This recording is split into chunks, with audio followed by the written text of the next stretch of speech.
गटात जात आहेत. राजेंद्र शिंगणे आज पक्षात गेले, त्यांच्या काय प्रतिक्रिया? ज्यांना तिकीट भेटणार आहेत ते दादांसोबत आहेत.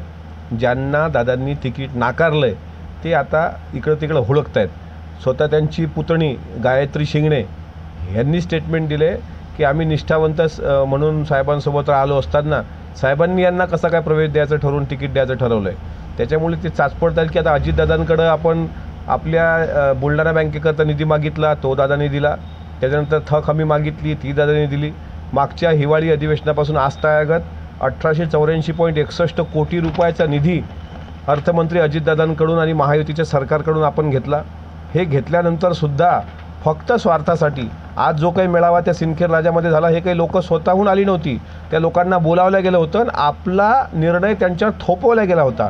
असं करत असताना एखादा व्यक्ती किती अहेसान फरामोश असावा त्याचं एक उत्तम उदाहरण आहे. त्याच्यामुळे पवार साहेबांना हर्षवर्धन पाटलांपासून डॉक्टर राजेंद्र शिंगणेंपासून दीपक चव्हाणांपर्यंत सर्वांचा किती वकूब आहे, काय आहे, किती यांचा स्वार्थीपणा आहे. इतक्या वर्षापासून तुमच्याकडे मंत्रिपदं होती, इतक्या वर्षापासून एवढा निधी तुम्ही आणत आहात.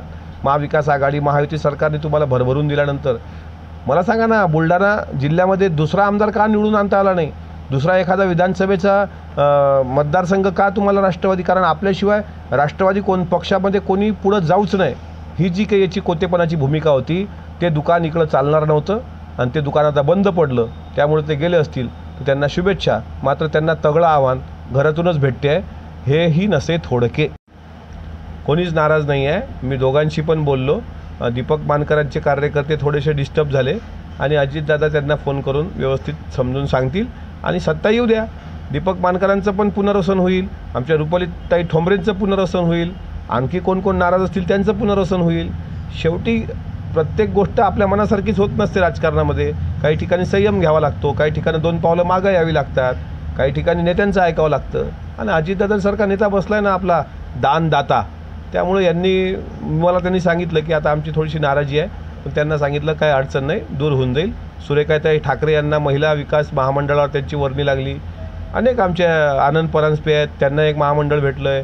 तिकडे आमचे आशिष दामले आहेत, त्यांना परशुराम आर्थिक विकास महामंडळाला जबाबदारी दिली. तर प्रामाणिकपणे दादांसोबत काम करा, दिवस चांगले आहेत. अमोल मिटकरीसारखे दोघांमध्ये अबोला दिसला हे का? तो कॅमेरावाल्यांना नेहमी असं वाटतं की अबोला असेल का एकामेकाचं वैमनस्य असेल. शेवटी विद्याप्रतिष्ठानचा तो कार्यक्रम होता. साहेब ज्येष्ठ आहेत, सुनेत्रा वहिनी त्याचे अध्यक्ष आहेत, त्याच्यामुळे ते कॅमेरासमोर बोललंच पाहिजे असं नाही. म्हणून काही गोष्टी म्हणजे कॅमेरासमोरच्या नसतातच, त्याच्यामुळे त्याला काही वेगळं अर्थानं घ्यावं असं मला वाटत नाही. युगेंद्र पवार आणि अजित पवारांच्या लढत होणार आहे का? अजिबात महाराष्ट्राला उत्सुकता नाही. महाराष्ट्राला तुल्यबळ लढाईचीच उत्सुकता नेहमी असते.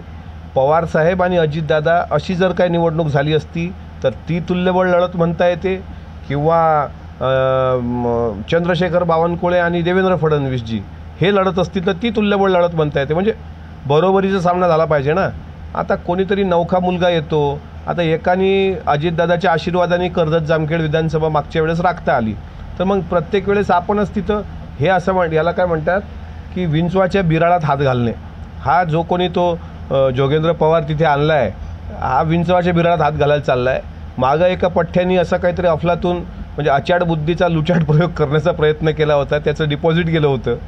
आणि अजितदादा किती मोठा नेता आहे, किती मोठा. आणि काय तुम्ही नाव सांगितलं त्याचं? युगेंद्र पवार. हां, ते युगेंद्र पवार जे काय असेल ते. या युगेंद्र पवारने याला साधा शेतीतला माहीत नाही राव. हे माणूस म्हणतोय की मी जर म्हणेल उद्या वाराणसीमधून नरेंद्र मोदींच्या विरुद्ध लढतो तर अक्षरशः वेड्यात काढतील ना. त्यामुळे कुठलंही महाराष्ट्राला उत्सुकता नाही आहे. आणि त्या व्यक्तीच्या मनात ना पवारसाहेबांबद्दल प्रेम आहे ना सुप्रियाताईंबद्दल प्रेम आहे. फक्त काहीतरी चमकोगिरी करण्यासाठी तो पोरगा आलेला आहे. मात्र अभेद्य किल्ला हा बारामतीचा अजितदादाच त्याचे हकदार आहेत हे बारामतीकर दाखवून देतील. आणि आपल्या ज्या तुल्यबळ लढतीचा तुम्ही किंवा अख्ख्या महाराष्ट्राचं लक्ष लागलेलं आहे असं जे काही म्हटलं, काही लक्ष लागलेलं नाही. त्याला आता अंगाई गीत म्हणून पाळण्यात झोपावं लागेल आणि बारामतीकरांनी पाळणा तयार ठेवलेला आहे.